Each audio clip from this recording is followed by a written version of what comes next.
Ayan mga lods, ito na naman tayo. Boy na mano, retractable tent, heavy duty. Ang kagandahan dito mga lods sa heavy duty, malalaki yung mga bakal.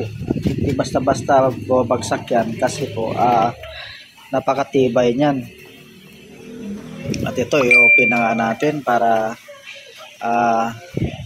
masiyahan si buyer. At ito inaayos na natin yung cover niya.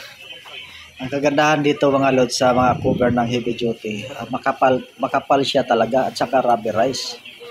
O hindi siya basa-basa masisira sa ulan at saka init. Kaya dididikit mo lamang yung mga kanto. At nandoon yung ating mabait na buyer, nandoon yung nakahubad, pumasok na sa loob. At ito mga lods, didikit na nga natin yung mga velcro sa bawat kanto ng cover niya. Ayan, at saka inaangat na natin para mag-open. Medyo mabigat yan mga lods kasi heavy duty nga po, makapal yung mga bakal. Ayan, nilalak natin yung bawat kanto para makita.